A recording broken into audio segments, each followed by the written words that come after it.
Text people didn't rush to Nome because it was remote. They rushed there because it was supposed to be easy. At the very end of the 19th century, gold discoveries had already reshaped the American West. By the time news reached the rest of the country that gold had been found near Nome, expectations were set by earlier rushes. People believed this one would be different. According to contemporary newspapers and shipping records, Nome was advertised as a place where gold could be picked up directly from the beach.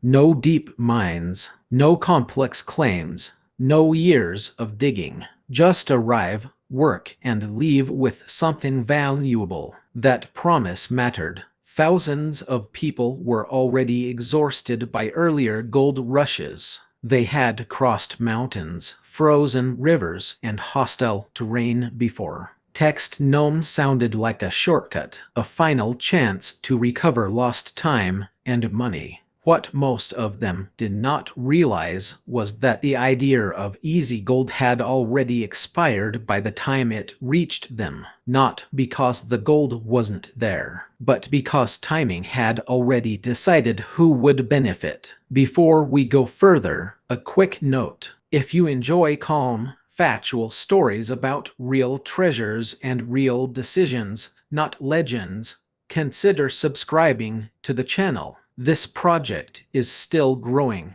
and reaching the first 1,000 subscribers is an important milestone for me. Now, let's slow this down, because the key to understanding Nome isn't how much gold existed, it's who arrived first and who arrived too late. On a map, Nome looked almost reasonable. Text it sat on the western coast of Alaska, facing the Bering Sea. Ships could reach it directly. There were no mountain passes to cross, no long inland river routes like those that defined earlier gold rushes. Compared to places like the Klondike, Nome appeared accessible. This illusion mattered. According to shipping advertisements and newspaper reports of the time, Nome was described as reachable by sea, open terrain, and gold-bearing beaches. For people scanning headlines from thousands of miles away, that combination sounded like relief. What the map did not show was seasonality. The Bering Sea did not remain open year-round. Ice dictated schedules. Ships could arrive in waves and then stop entirely. Miss that window, and you were not delayed by days or weeks. You were delayed by a year. Text the map also did not show infrastructure. There were no roads inland, no established supply chains,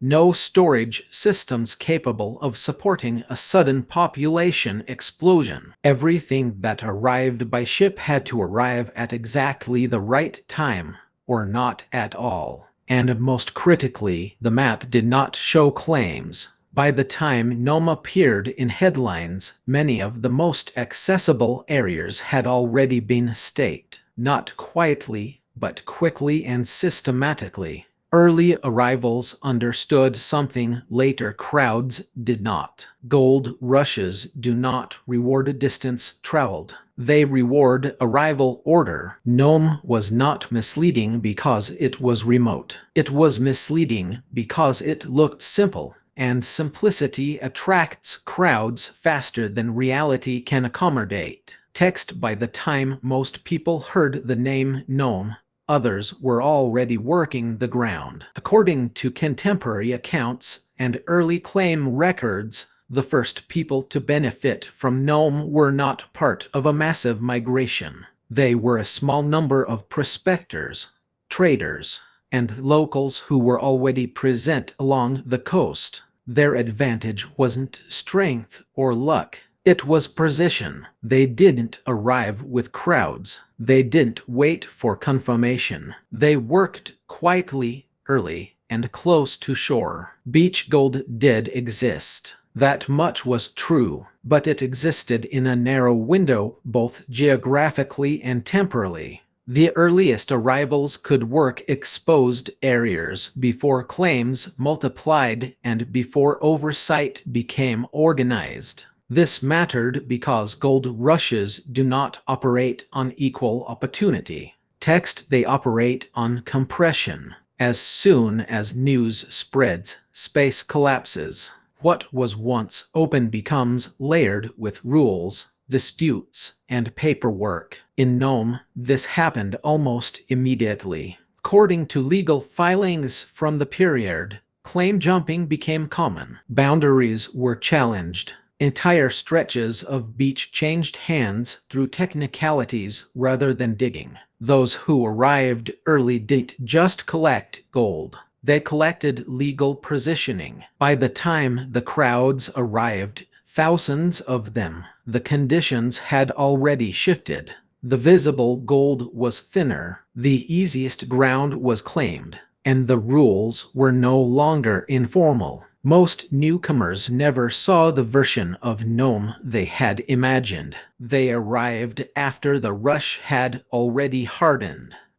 When the main wave of people finally reached Nome, the town changed almost overnight. According to port records and eyewitness accounts, ships arrived filled beyond capacity. Tents appeared along the shoreline. Temporary shelters spread across the tundra. Nome went from a marginal settlement to a crowded frontier outpost in a matter of weeks. What did not expand was opportunity. Most of the newcomers arrived with the same expectation: work the beaches, collect gold, leave before winter. Instead, they found boundaries. Claims were posted. Sections of beach were controlled. Access depended on paperwork, not effort. For many, this was the first shock. Gold Rush mythology promised that hard work was enough. Nome revealed something different, that timing and control mattered more than labor. Supplies became another problem. According to contemporary price lists and personal letters, basic goods were scarce and expensive. Food, fuel, and tools had to arrive by ship. Delays meant shortages. Shortages meant inflated prices. People began spending money faster than they could earn it. Some tried to move inland, believing the beaches were only the beginning. But inland routes were poorly understood, and conditions worsened quickly away from the coast. Nome was not collapsing. It was closing. The space that newcomers thought they were entering had already narrowed, and for many of them, there was no clear path forward, only the realization that the moment they came for had already passed. For many who arrived in Nome, the realization came slowly. They were not going to leave with gold, but some people were leaving with profit. According to business records, personal accounts, and later historical analysis, the most reliable money in Nome was not made by digging. It was made by serving the diggers. Merchants arrived early and stocked supplies before demand exploded. They sold food, tools, fuel, and clothing at prices that reflected scarcity, not fairness. A shovel, a sack of flour, or a pair of boots could cost several times what it did elsewhere. Transport mattered even more. Those who controlled boats, sleds, or storage space became indispensable. Moving goods a short distance along the coast could generate more consistent income than weeks of prospecting. Even lodging became a business. Tents, sheds, and temporary structures were rented out at daily rates that quickly added up. According to contemporary letters, some people spent more money staying in Nome than they ever earned looking for gold. This created a quiet division. On one side were people chasing opportunity. On the other were people monetizing expectation. The second group understood something fundamental: gold rushes create demand long before they create wealth, and demand can be harvested immediately. By the time many prospectors realized this, it was too late to change roles. Capital was gone. Supplies were expensive. Winter was approaching. Nome did not reward effort evenly. It rewarded precision, timing, and control of essentials. Text for many people in Nome. The real outcome of the gold rush was not decided by gold at all. It was decided by winter. According to weather records and personal accounts, the shift was abrupt. Temperatures dropped. The ground hardened. The sea began to close. Ships that had once arrived regularly stopped coming. For those without secure shelter or sufficient supplies, choices disappeared quickly. Mining slowed to a crawl. Food became scarcer. Prices rose even higher. Some people tried to leave before conditions worsened, but departure windows were narrow. Miss the last ship, and you stayed whether you wanted to or not. According to letters written during that period, many people were not defeated by cold alone. They were defeated by calculation. Text they began to realize that even if gold was still present, surviving long enough to reach it would cost more than it could reasonably return. Winter stripped away optimism. It exposed the difference between those who had planned to stay and those who had arrived expecting to leave quickly. Nome had never promised permanence, but winter demanded it. By the time spring returned, a large portion of the original crowd was gone, not because they had succeeded, but because they had run out of time, money, or reasons to continue. When the main wave passed, Nome did not disappear. It thinned. According to census records and municipal documents from the years that followed, the population dropped sharply. Tents were abandoned. Temporary structures collapsed or were dismantled. Text what remained was not a boom town, but a settlement adjusting to a smaller, slower reality. This shift revealed something important. The people who stayed were not the ones who had arrived chasing gold. They were the ones who had adapted. Some had small claims that justified continued work at a reduced pace. Others had businesses that could survive on steady, modest demand rather than explosive growth. A few found roles connected to administration, transport, or seasonal trade. Nome transitioned from opportunity to routine. Gold was still present, but it was no longer the organizing force of daily life. Decisions became practical again. Costs were counted carefully. Risk was minimized. Text according to later accounts. This period is when Nome became understandable as a town rather than a promise. It stopped being a destination driven by headlines and started being shaped by geography and necessity. For those who remained, the gold rush was not a story of sudden wealth. It was a lesson in endurance. Over time, Nome stopped being remembered for how much gold it produced.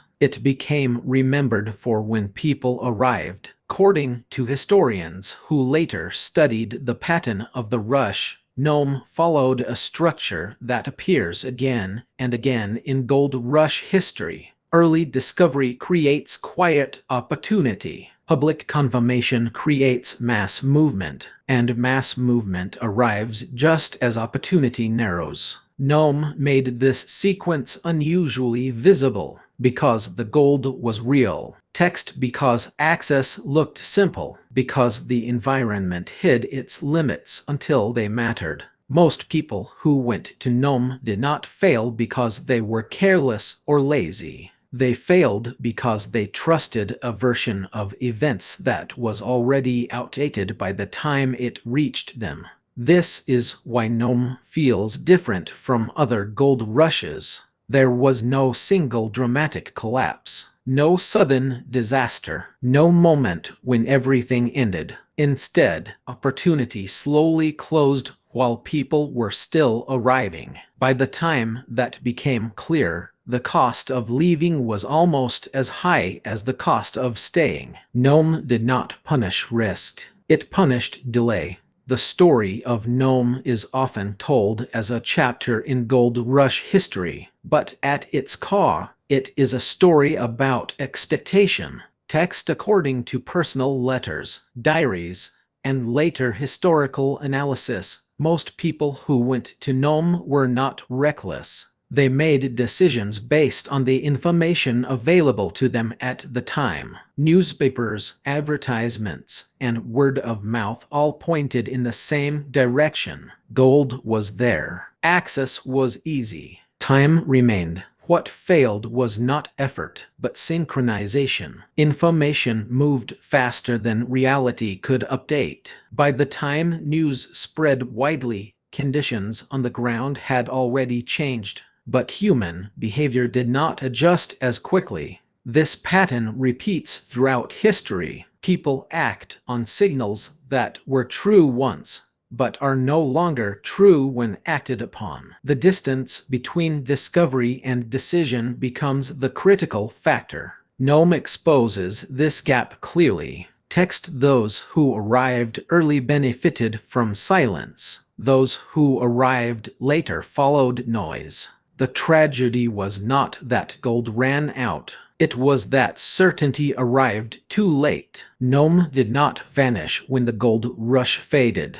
It adjusted. According to later records, the town settled into a smaller, more stable existence. Mining continued at a reduced scale. Trade remained seasonal. Life became structured around what the environment would realistically allow, not what headlines once promised. Gold was still part of Nome's identity, but it was no longer the engine driving mass movement. The town stopped attracting crowds chasing sudden wealth and began serving a population that understood the limits of the place. In this sense, Nome survived by becoming honest. Text: it stopped being an idea and became a location again, shaped by weather, distance, and supply rather than hope. Those who remained were not there for opportunity alone, but for continuity. Over time, Nome entered history not as a great success or a dramatic failure, but as a correction, a reminder that discovery and accessibility are not the same thing. The gold rush to Nome was real. The gold existed. The journey was possible. The headlines were accurate at first. What most people missed was not the metal itself, but the moment when effort still mattered more than timing. Nome teaches a quiet lesson. Opportunities rarely disappear all at once. They close gradually, while people are still moving toward them. Those who arrive early experience silence. Text: those who arrive later follow certainty. If you enjoy calm, documented stories about real treasures and the decisions that shaped them, consider subscribing to the channel. This project is still growing, and reaching the first 1,000 subscribers is an important milestone for me. Your support truly matters. And before you go, consider this question: how many opportunities in history were lost not because they were false, but because they were believed too late?